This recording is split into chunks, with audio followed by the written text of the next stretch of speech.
Before we start, this video is going to contain spoilers for Big Run, although to be honest, you may want to get spoiled now, so you don't have to feel bad seeing the results later. This video has to do with the ending of Big Run, but with all that being said, let's get into the video. So, I happen to have a data miner in my server, which if you want to see all of his findings, come join my server, link in the description. This data miner output presented his findings for Big Run in my server. I'm not going to show you a whole ton of the assets he found out of fear of the big N striking my video, but I asked him to do a little digging on if it's possible to quote-unquote fail a big run, and you can't. The only thing that happens after a big run is praise on how well everyone did, as well as the reward screen, and this kinda sucks. There's no stakes for Big Run besides what color locker your Kohozuna statue is going to be. Does that sound a little underwhelming to anyone else? Like, this is the big addition to Splatoon 3 we're going to get. The last big addition we are going to get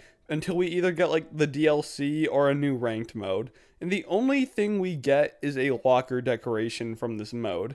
I feel like the statue could be like a cherry on top of some other reward, and really, the reward could literally just be scales, and it would be better than this. They're hard to come by if you don't have time to grind multiple King Salmonids a day. Like, would it really be that bad to get like 20 bonus silver scales if you did well in a big run? They're only going to be like once a season, so is 10 to 20 really that bad? Splatfests have better rewards than Big Run, and it seems like Splatfests are going to be more frequent. Why don't the more rare Big Runs have better rewards? Alright, that's enough about rewards there. I could go on in like circles about that, but what I really want to talk about more is Big Run's end.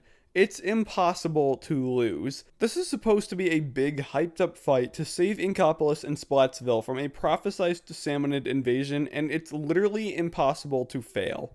That sucks. I want my actions to feel like they matter. There's this super cool version of Salmon Run that's been in the making for like 5 years, all the way back in 2017, and it's a scripted event. The reason I feel making a big deal out of this is because it's not impossible for Nintendo to change this in the next big run. Like, what if in the next big run, Nintendo said if we don't get a certain amount of big run clears, then the map we're going to fight on just gets taken out of rotation for like a week or two. Not a super bad penalty, but just something to make you feel like your actions have consequences. Don't want to lose this map because you want to enter ranked next week? Well, then you better get into Big Run and fight off the invasion then. Stakes make the game better. They don't need to be super high like losing a map for a season. Just like a week would be enough high pressure to get more people invested in the mode. Don't get me wrong, I'm sure Big Run's gonna be really fun, and it seems like Nintendo's put a ton of work into it. I want to see that work be put into something good. This is an event people have been trying to decipher for literally half a decade.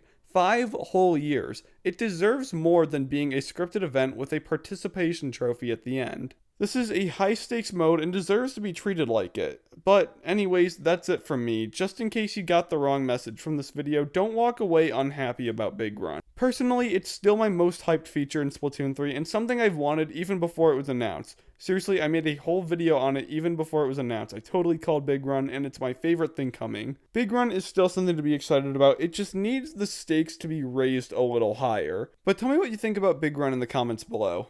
Alright gamers, that's it from me. See ya.